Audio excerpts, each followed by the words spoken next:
Hello guys, welcome to our channel. ഒരു ഫ്രണ്ട്ഷിപ്പിന്റെ തുടക്കം, ഒരു പ്രണയത്തിന്റെ തണുപ്പ്, ഒരു ബന്ധം തീർത്ത് കളിക്കുന്ന ബെട്രായ സിൽസില സീരിയലിന്റെ പുതിയ പാട്ടിലേക്ക് ഏവർക്കും സ്വാഗതം. ഇന്നലെ ഞാൻ അപ്ലോഡ് ചെയ്ത പാട്ട് നിങ്ങൾക്ക് ഇഷ്ടായോ?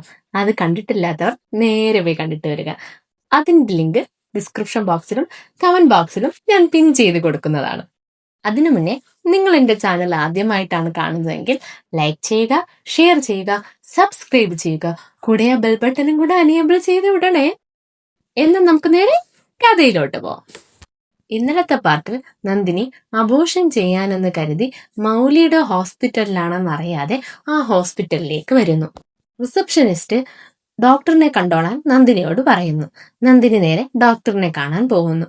ഉള്ളിലാണേ മൗലിയാണ്. മൗലി പറയുക, അകത്തോട്ട് വന്നോളൂ എന്ന്. അതോടെയാണ് നമ്മൾ കഥ അവസാനിപ്പിക്കുന്നത്. എന്നാൽ നമുക്ക് നേരെ ഇന്നത്തെ പാട്ടിലോട്ട് പോയാലോ. നന്ദിനി ഡോർ ഓപ്പൺ ചെയ്തപ്പോൾ എന്ത് പറ്റിയെന്നറിയില്ല. അവൾ ഉള്ളിലോട്ട് പോകുന്നില്ല.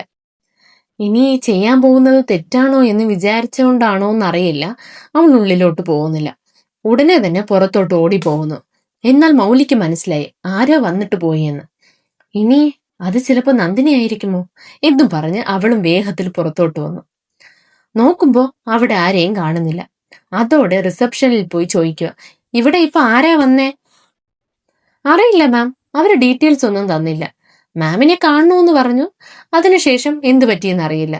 ഇവിടെ നിന്ന് ഓടി പോകുന്നതാണ് ഞാൻ കണ്ടത്.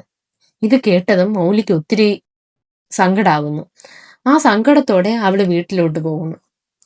ഗുണാലിന്റെ അടുത്ത് പോയി സങ്കടം പറയുന്നു. ഗുണാൽ, എനിക്ക് നല്ല സങ്കടം വരുന്നു. ആ രാജദീപിന്റെ കാര്യം ഓർത്ത്.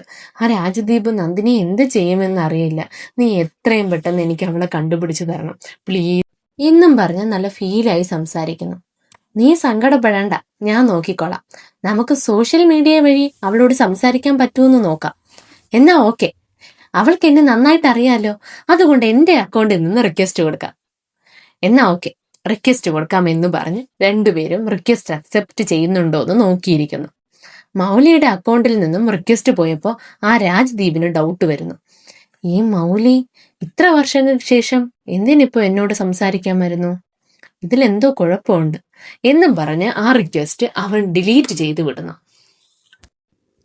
മൗലിക്ക് നല്ല ദേഷ്യം വരുന്നു ഇത് കണ്ടിട്ട്. ഇതാ രാജ്ദീപിന്റെ പണിയാണെന്നാണ് തോന്നുന്നത്. അവൻ നിരന്തരമായിട്ട് എന്നെ നന്ദിനിയുടെ അടുത്ത് ഇനി പിടിക്കാനാണ് ഇങ്ങനെയൊക്കെ കാണിക്കുന്നത്. ശരി ശരി വിട്, ഞാൻ സംസാരിക്കാം എന്നും പറഞ്ഞ് ആ രാജ്ദീപിന് ഗുണാൽ കോൾ ചെയ്യുന്നു. ഹായ്, ഞാൻ ഗുണാൽ. നിങ്ങൾ അന്ന് എന്നോട് സംസാരിച്ചില്ലേ, നിങ്ങൾക്ക് പാർട്ട്ണർഷിപ്പിന് താല്പര്യമുണ്ടെന്നൊക്കെ പറഞ്ഞ്. അതിനെക്കുറിച്ച് നമുക്ക് ഡീറ്റെയിലേക്ക് സംസാരിക്കാം. അതിനാണ് ഞാനിപ്പോൾ വിളിച്ചത്. അതിനെക്കുറിച്ച് തീരുമാനിക്കാൻ നമുക്ക് ഫാമിലി ആയിട്ടൊരു മീറ്റിംഗ് വെച്ചാലോ? നിങ്ങൾ നിങ്ങളുടെ വൈഫിനെയും കൊണ്ടുവരൂ, ഞാൻ എൻ്റെ വൈഫിനെയും കൊണ്ടുവരാം. അവിടെ വെച്ച് നമുക്ക് എല്ലാം തീരുമാനം എടുക്കാം. ഇത് കേട്ട രാജ്ദീപിന് നല്ല എക്സൈറ്റിംഗ് ആയിരിക്കുന്നു. ആ ഓക്കെ സാർ, നമുക്ക് നാളെ തന്നെ ഈ മീറ്റിംഗ് അറേഞ്ച് ചെയ്യാം എന്നും പറഞ്ഞ് അവൻ കോൾ കട്ട് ചെയ്യുന്നു. ഇത് കേട്ട മൗലിക്ക് നല്ല ഹാപ്പി ആവുന്നു. അയ്യോ ഗുണ, താങ്ക് യു സോ മച്ച് ഡാ. എനിക്ക് വേണ്ടി നീ എന്തൊക്കെയാ ചെയ്യുന്നത്? നാളെ ഞാൻ എൻ്റെ നന്ദിനിയെ കാണാൻ പോകുന്നു എന്ന് വിചാരിക്കുമ്പോൾ തന്നെ എനിക്ക് എങ്ങനെ ഇരിക്കുന്നെന്നറിയാം. ഞാൻ നല്ല ഹാപ്പിയാണ് ഗുണ എന്നും പറഞ്ഞ് തുള്ളി ചാടുന്നു. ആ സന്തോഷത്തോടെ തന്നെ അവൾ ഉറങ്ങുകയും ചെയ്യുന്നു. അവിടെ അടുത്ത് രാജ്ദീപിനെയാണ് കാണിക്കുന്നത്. അവൻ വന്ന പാടെ ഷൂ ഒന്നും അഴിച്ചിടാതെ നേരെ കട്ടിലിൽ പോയി കിടക്കുകയാണ്. നന്ദിനിയാണ് അതൊക്കെ അഴിച്ചു കൊടുക്കുന്നത്. അപ്പൊ അവൻ പറയുക, എടി നാളെ സൂപ്പറാ സുന്ദരിയാ ഒരുങ്ങി നിൽക്കണം, നമുക്ക് നാളെ ഒരു മീറ്റിംഗ് ഉണ്ട്. ശരി, ഞാൻ നാളെ റെഡിയായി നിൽക്കാം എന്ന് അവളും പറയുന്നു. നെക്സ്റ്റ് മോർണിംഗ് മൗലിയും ഗുണാലിനോട് സംസാരിക്കുന്നതാണ് കാണിക്കുന്നത്. ഇങ്ങ് നോക്കൂ ഗുണാൽ, എല്ലാം നന്നായിട്ട് നടക്കുമോ? നമ്മുടെ പ്ലാനൊക്കെ സക്സസ് ആവുമല്ലോ എന്നൊക്കെയാണ് ഇപ്പം സംസാരിക്കുന്നത്. ഉറപ്പായിട്ടും ഇന്നെല്ലാം സക്സസ് ആവും. നീ ഇന്ന് നന്ദിനിയെ കണ്ടിരിക്കും. അടുത്ത സീനിൽ നന്ദിനിയാണ് കാണിക്കുന്നത്. അവൾ പ്രഗ്നന്റ് അല്ലേ, അവൾക്ക് രാവിലെ തന്നെ വൊമിറ്റിംഗ് ആണ്, നല്ല ക്ഷീണമൊക്കെ തോന്നുന്നുണ്ട്. അവള് സോഫയിൽ പോയി കിടന്നുറങ്ങുന്നു. അപ്പോൾ ആ രാജ്ദീപും അവിടെ വന്നു. അവളെ തലയിലിട്ട് ഒരു കൊട്ടു കൊടുത്തിട്ട്, എടി നീ ഇത്ര നേരമായിട്ടും ഉറങ്ങിയിട്ടാണോ ഇരിക്കുന്നേ? പോ, എനിക്ക് ഫുഡ് ഉണ്ടാക്കിവേ എന്നും പറഞ്ഞ് അവള് ഓട്ടിച്ചു വിടുന്നു. ആ ശരി, ഞാൻ ഇപ്പൊ തന്നെ ഉണ്ടാക്കി തരാം എന്നും പറഞ്ഞ് പേടിച്ച് വിറച്ചുകൊണ്ട് അവളും അവിടെ നിന്ന് അടുക്കളയിലോട്ട് പോകും. നെക്സ്റ്റ് നമ്മുടെ മൗലിയാണ് കാണിക്കുന്നത്. അവള് ചെറു പുഞ്ചിരിയോടെയാണ് ഫുഡൊക്കെ കഴിക്കുന്നത്. ഇത് മാമി അത് ശ്രദ്ധിക്കുന്നു. എന്താ മോളെ, എന്നൊന്നുമില്ലാത്ത ഒരു വെട്ടം നിന്റെ മുഖത്ത് ഇന്ന് കാണുന്നുണ്ടല്ലോ, എന്താ കാര്യം? അപ്പോൾ ഗുണാൽ മറുപടി കൊടുക്കുന്നു, അതോ അമ്മ, ഇന്ന് മൗലിയുടെ സ്പെഷ്യൽ ഡേ ആണ്. അവൾ കുറേ വർഷങ്ങൾക്ക് ശേഷം അവൾ ബെസ്റ്റ് ഫ്രണ്ടിലെ കാണാൻ പോകുന്ന ഡേ ആണ് ഇന്ന്. അതുകൊണ്ടാണ് അവൾ ഇത്രയും ഹാപ്പി ആയിരിക്കുന്നത്. എന്താണോ എന്തോ, നീ ഹാപ്പി ആയിരുന്നാൽ മതി, എനിക്കെന്നും അതാണ് വേണ്ടത് എന്ന് അവരും പറയുന്നു. മൗലി ഫുഡ് കഴിച്ചിട്ട് റെഡിയാവുന്നു. അപ്പോൾ ആ ടൈമിൽ അവിടെ താലി അഴിഞ്ഞു വീഴുന്നു. ഇത് അവൾക്ക് നല്ല ഷോക്കാവുന്നു. അതേ ടൈം അവിടെ നന്ദിനി കുങ്കുമം എടുത്തു നിൽക്കുന്നു.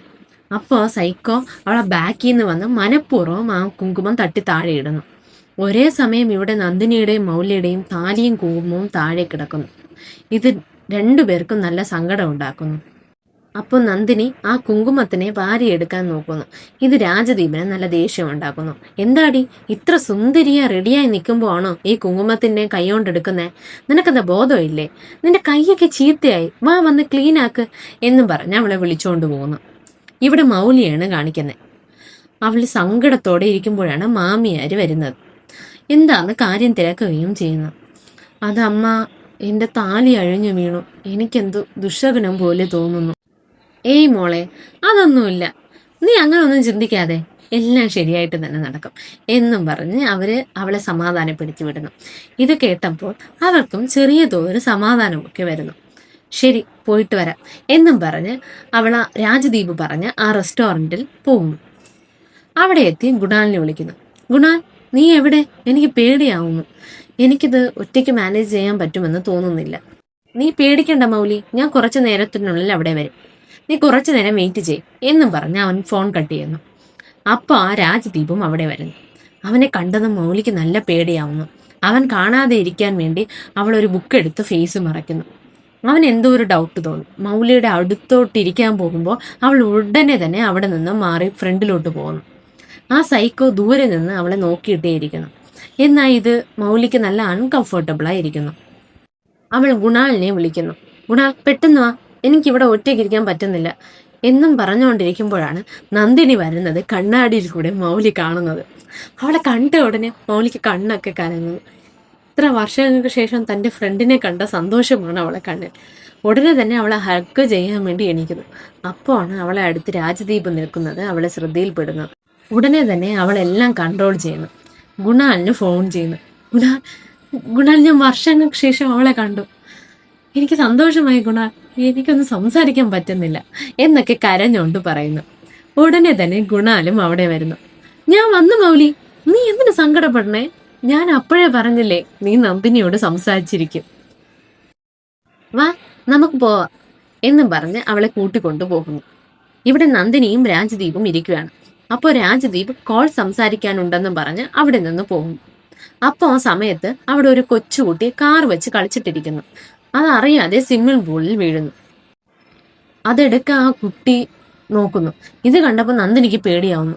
അയ്യയ്യോ എന്നും പറഞ്ഞ് അവൾ കുട്ടിയുടെ അടുത്തോട്ട് പോകുന്നു. എന്നാൽ നന്ദിനി കാൽ വഴുതി വെള്ളത്തിലോട്ട് വീഴുന്നു. എന്നാൽ അവൾക്ക് നീന്താനും അറിയില്ല. അതുകൊണ്ട് കയ്യും കാലും ഇട്ട് അടിച്ചിട്ടേ വെള്ളത്തിൽ കിടക്കുന്നു. ആ ടൈമിൽ ഗുണാലും അവിടെ വരുന്നു. ഉടനെ തന്നെ ഗുണാലും വെള്ളത്തിൽ ചാടി അവളെ രക്ഷപ്പെടുത്തുന്നു.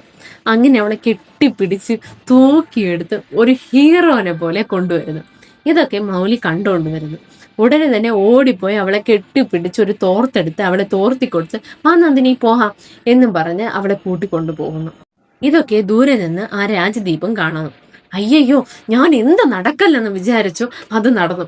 ആ മൗലി നന്ദിനിയെ കണ്ടു എന്നും പറഞ്ഞ് ടെൻഷൻ അടിച്ച് അവിടെ നിന്ന് മാറിപ്പോകുന്നു. ഇവിടെ മൗലി നന്ദിനിയെ ബാത്റൂമിൽ കൊണ്ടുപോയി തുടച്ചു കൊടുത്തിട്ടിരിക്കുന്നു. കരഞ്ഞിട്ടാണ് ഇതൊക്കെ ചെയ്യുന്നത്. നന്ദിനിയും കരഞ്ഞിട്ട് തന്നെ ഇരിക്കുന്നു. ഒരു പോയിന്റിൽ രണ്ടുപേരും ഇമോഷണലായി കെട്ടിപ്പിടിച്ച് കരയുന്നു. സോറി, എന്നോട് ക്ഷമിക്ക്, ഞാൻ അറിയാതെയാണ് അങ്ങനെയൊക്കെ അന്ന് ചെയ്തത് എന്നൊക്കെ പറഞ്ഞ് കരയുന്നു. രണ്ടുപേരും പിണക്കമൊക്കെ മറന്ന് ഒന്നാവുന്നു. ഇങ്ങ് നോക്ക് നന്ദിനി, നിനക്ക് സുഖാണോ? ഉറപ്പായിട്ടും ആ രാജദീപ് നിന്നെ നന്നായിട്ട് നോക്കുന്നില്ല എന്ന് എനിക്കറിയാം. അവൻ നിന്നെ ഉപദ്രവിക്കുന്നുണ്ടോ? എന്തായാലും എന്നോട് പറ, ഞാനുണ്ട് കൂടെ എന്ന് ചോദിക്കുമ്പോൾ അവൾ പ്രഗ്നന്റ് ആണെന്നുള്ള കാര്യം പറയാൻ തുടങ്ങുന്നു. ആ സമയത്ത് തന്നെ രാജദീപം ലേഡീസ് ടോയ്ലറ്റ് ഒന്ന് പോലും നോക്കാതെ വരുന്നു. ഇത് കണ്ട് അവിടെ ഉണ്ടായിരുന്ന രണ്ട് സ്ത്രീകൾ, ഹലോ മിസ്റ്റർ, ഇത് ലേഡീസ് ടോയ്ലറ്റ് ആണ്, നിങ്ങൾ ഇവിടെ എന്താ ചെയ്യുന്നത്? ഇല്ല മാഡം, എന്റെ വൈഫാണിത്, അവൾക്ക് സുഖമില്ല, അതുകൊണ്ട് അവളെ കൂട്ടിക്കൊണ്ടു പോകാനാണ് ഞാനിവിടെ വന്നത് എന്നും പറഞ്ഞ് വേറെ ഒന്നും മിണ്ടാതെ നന്ദിനിയെ പിടിച്ചുകൊണ്ട് പോകുന്നു. നന്ദിനി മൗലിയെ നോക്കിക്കൊണ്ടേ അവന്റെ കൂടെ പോകുന്നു. അങ്ങനെ അവളെയും കൊണ്ട് പുറത്തു പോകുമ്പോൾ അവിടെ ഗുണാലിനെ കാണുന്നു. ഗുണാലിനെ കണ്ട ഉടനെ അവൻ വളരെ ഡീസന്റ് ആയിട്ട് സംസാരിക്കുന്നു. വരൂ, നമുക്ക് അവിടെ ഇരുന്ന് സംസാരിക്കാം എന്നും പറഞ്ഞ് അവരൊരു സ്ഥലത്ത് പോയിരിക്കുന്നു. അവിടേക്ക് മൗലി വരുന്നു. മൗലിയെ കണ്ട ഉടൻ ആ രാജദീപിന് ടെൻഷൻ ആകുന്നു. അയ്യോ, ഇവൾ എന്നെ കുറിച്ചിട്ടുള്ള കാര്യങ്ങളൊക്കെ ഇയാളോട് പറഞ്ഞാൽ ഇയാൾ എൻ്റെ കൂടെയുള്ള പാർട്ട്ണർഷിപ്പ് വേണ്ടാന്ന് വെക്കുമല്ലോ എന്ന് ആലോചിച്ചിട്ടിരിക്കുമ്പോൾ തന്നെ ഗുണാൽ എണീറ്റ് മൗലിയെ ഇൻട്രൊഡ്യൂസ് ചെയ്യുന്നു. ഇത് മൗലി, എൻ്റെ വൈഫ്. ഇത് കേട്ട ഗുണാൽ നല്ല ഷോക്കാവുന്നു. എന്നാൽ നന്ദിനിക്ക് ഇത് നല്ല സന്തോഷം ഉണ്ടാക്കുന്നു. എന്നാൽ അവൾ പുറത്തൊന്നും കാണിക്കാതെ നിൽക്കുന്നു. ഉടനെ രാജദീപ്, ഹേ മൗലി, നീയും നന്ദിനിയും കുഞ്ഞുനാളിൽ തൊട്ടേ ബെസ്റ്റ് ഫ്രണ്ട് അല്ലായിരുന്നോ എന്നൊക്കെ പറയുന്നു. ഉടനെ ഗുണാൽ, ആണോ മൗലി അതേ എന്നും പറഞ്ഞ് തലയാട്ടുന്നു. എന്റെ നന്ദിനി നിന്നെ എന്തുമാത്രം മിസ് ചെയ്തെന്നറിയോ നിനക്ക്? നീ വലിയ ഡോക്ടറൊക്കെ ആയപ്പോൾ അവളെ മറന്നു. ഇടയ്ക്കെങ്കിലും രണ്ടുപേരും സംസാരിക്കേട്ടോ എന്നൊക്കെ ആ രാജദീപ് നല്ലവനെ പോലെ സംസാരിക്കുന്നു എന്നും പറഞ്ഞ് കാഷ്വൽ മീറ്റിംഗ് കണ്ടിന്യൂ ചെയ്യുന്നു. ഉടനെ രാജദീപ്, ശരി സമയമായി, നമുക്ക് പിരിഞ്ഞാലോ എന്നവൻ പറഞ്ഞ ഉടനെ എല്ലാവരും എണീക്കുന്നു. ഉടനെ മൗലി, നന്ദിനി നിന്റെ ഫോൺ നമ്പർ താ, ഞാൻ വിളിക്കാം എന്ന് പറയുന്നു. ഉടനെ തന്നെ രാജദീപ് അത് തടുക്കുന്നു. ഇല്ല മൗലി, നന്ദിനി ഫോണൊന്നും യൂസ് ചെയ്യില്ല, അവൾക്ക് അതൊന്നും ഇഷ്ടമില്ല. അവൾക്ക് വീട്ടു ജോലിയൊക്കെ നോക്കി എനിക്ക് ആഹാരമൊക്കെ ഉണ്ടാക്കി തന്ന് അതൊക്കെയാണ് അവളെ ഹോബി. അതിനെന്താ മൗലി, നമ്മളിങ്ങനെ അടിക്കടി മീറ്റ് ചെയ്യുമല്ലോ, നമ്മളിപ്പോ ഫാമിലി ഫ്രണ്ട്സ് അല്ലേ, നമുക്കുടനെ തന്നെ വീണ്ടും മീറ്റ് ചെയ്യാം മൗലി എന്നും പറഞ്ഞ് നന്ദിനിയുടെ കയ്യും പിടിച്ചുകൊണ്ട് കൊണ്ടുപോകുന്നു. അവര് പോയ ശേഷം മൗലി പറയുക, എങ്ങനെയാലും അവളെ നമ്പർ വാങ്ങണമെന്ന് വിചാരിച്ചപ്പോൾ ആ രാജദീപ് അനുവദിച്ചില്ലല്ലോ എന്നൊക്കെ. നെക്സ്റ്റ് സീനിൽ രാജദീപും നന്ദിനിയും കാറിൽ പോയിട്ടിരിക്കുന്നതാണ് കാണിക്കുന്നത്. എന്താ, ബെസ്റ്റ് ഫ്രണ്ടിനെ കണ്ടപ്പോൾ ഭയങ്കര സന്തോഷമായെന്ന് തോന്നുന്നു. എന്താ, എന്നെക്കുറിച്ച് എന്തേലും അവളോട് പറഞ്ഞോ? ഇല്ല, ഞാനൊന്നും പറഞ്ഞിട്ടില്ല. ശരി, ടൈമായി, നീ ഇറങ്ങിക്കോ എന്നും പറഞ്ഞ് നടു റോഡിൽ അവളെ ഇറക്കി വിടുന്നു. എന്നാൽ നന്ദിനിക്ക് നീ എന്ത് ചെയ്യുമെന്നറിയാതെ അവിടെ തന്നെ നിൽക്കുന്നു. നമുക്കിതോടെ ഈ പാർട്ട് അവസാനിപ്പിക്കാം. ഇനി മൗലിയും ഗുണാലും ചേർന്ന് എന്തൊക്കെയാണ് പ്ലാൻ തയ്യാറാക്കുന്നതെന്നും മൗലിയെ കണ്ട ദേഷ്യത്തിൽ നന്ദിനിയെ ആ സൈക്കോ എന്തൊക്കെയാണ് കഷ്ടപ്പെടുത്താൻ പോകുന്നതെന്നും അറിയണ്ടേ നിങ്ങൾക്ക്? എന്നാൽ നാളെ വരെ വെയിറ്റ് ചെയ്യുക. ഈ പാട്ട് നിങ്ങൾക്ക് ഇഷ്ടമായെങ്കിൽ ലൈക്ക് ചെയ്യുക, ഷെയർ ചെയ്യുക, സബ്സ്ക്രൈബ് ചെയ്യുക. നിങ്ങളെ അഭിപ്രായങ്ങൾ കമന്റ് ബോക്സിലൂടെ എന്നെ അറിയിക്കണേ, എങ്കിലല്ലേ എനിക്ക് തിരുത്താൻ പറ്റത്തുള്ളൂ. ബൈ.